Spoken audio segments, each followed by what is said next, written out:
अगर तुम में हिम्मत हो कि 1000 लोग तुम्हारे पीछे खड़े हों तो तुम सिर्फ एक ही जंग जीत पाओगे। अगर 1000 किसी संपत्ति पर बेटे और बेटी का समान रूप से हक होता है। 2005 संशोधन के बाद पुत्री को भी पुत्र के समान हक के अंतर्गत पिता की संपत्ति में चल अचल संपत्ति बराबर का हक दिया गया। अब पिता पुत्री और पुत्र में कोई भेदभाव नहीं कर सकता है। नमस्कार दोस्तों, आपका स्वागत है आपके अपने YouTube channel advocate the pathfinder में। मैं एडवोकेट देवाशीष यादव। दोस्तों, जो लोग मेरे चैनल पहले विजिट करें तो सब्सक्राइब कर लें और बेल आइकन पर क्लिक करना भूलें ताकि हमारे द्वारा अपलोड की जानकारी आप सबसे पहले पहुंचे। आज हम आपको कब किन परिस्थितियों में एक पुत्री का अपने पिता की संपत्ति, चल अचल संपत्ति या अन्य किसी प्रॉपर्टियल राइट खत्म हो जाता है, इन महत्वपूर्ण बिंदुओं पर चर्चा करेंगे। हम जानते हैं कि हमारे समाज में जब 2005 संशोधन के बाद पुत्री को और पुत्र को पिता की प्रॉपर्टी में बराबर हक दिया गया।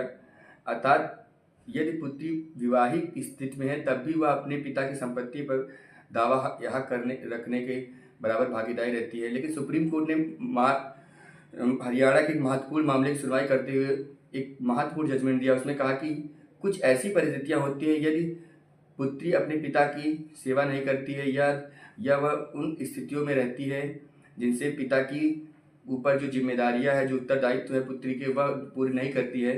यदि मान लिया कि पिता बहुत ज़्यादा गंभीर बीमारियों से पीड़ित है और उसका पुत्र उसकी सेवा कर रहा है और पुत्रियां ऐसा कुछ नहीं कर रही हैं या पुत्र उस समय उपस्थित नहीं है, पुत्रियों पर जिम्मेदारी है कि वह उसकी सेवा करे और वह सेवा करने में सक्षम है लेकिन वह सेवा नहीं कर रही है, ऐसी स्थितियाँ होती है और तब पुत्री अपने पिता की संपत्ति पर हक अपना खो देती है।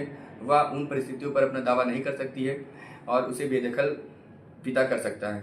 और अन्य परिस्थितियों में एक सबसे गंभीर जो परिस्थिति यह बनती है कि जब पुत्री अपने पिता की प्रॉपर्टी राइट पर दावा करती है तब पुत्री को उसी स्तर से देखा जाता है जिस तरह से एक पुत्र होता है। लेकिन जब पुत्री की विवाहित स्थिति होती है, वह एक अच्छे घर में शादी कर जाती है, उसके बाद उसके प्रॉपर्टियल राइट्स थोड़े से कमज़ोर हो जाते हैं। लेकिन अगर वह अपने पिता से बराबर टचअप रखती है, वह उनकी सेवा पानी करती है, वह उनके हर जिम्मेदारी को निभाती है, तो वह उस स्तर में भी दावा करने के लिए बराबर से उत्तरदायी होती है और प्रॉपर्टी बंटवाने या बराबर से हासिल करने के बराबर राइट उसके पास होते हैं।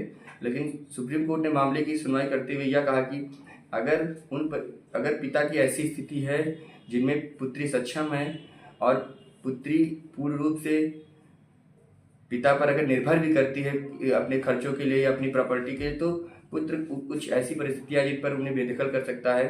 अगर पुत्री उनकी सेवा नहीं करती है, पुत्री अगर उनकी दी गई किसी भी ऐसी कार्यों के द्वारा उनकी छवि या सम्मान का वो करती है, तो पिता उन्हें पुत्री अपने प्रॉपर्टी राइट से बेदखल कर सकता है। और अगर पिता गंभीर बीमारी से पीड़ित है, पिता ऐसी किसी सिचुएशन में है, वो दिवालिया हो गया है या कुछ आर्थिक लायबिलिटी उसकी बढ़ गई है, तब भी वह अपनी पुत्री को अपनी प्रॉपर्टी बेदखल कर सकता है। उसके जन्मजात जो राइट होते हैं उनको खत्म कर सकता है और वह उसकी प्रॉपर्टी में क्लेम नहीं कर सकते। दोस्तों, अगर इससे जुड़े आपके सवाल है तो आप वीडियो कमेंट बॉक्स में जा करके कमेंट कर सकते हैं, अपनी जानकारी पूछ सकते हैं। और अगर आपको वीडियो पसंद आता है तो चैनल सब्सक्राइब कर लें और वीडियो का शेयर करें। नमस्कार।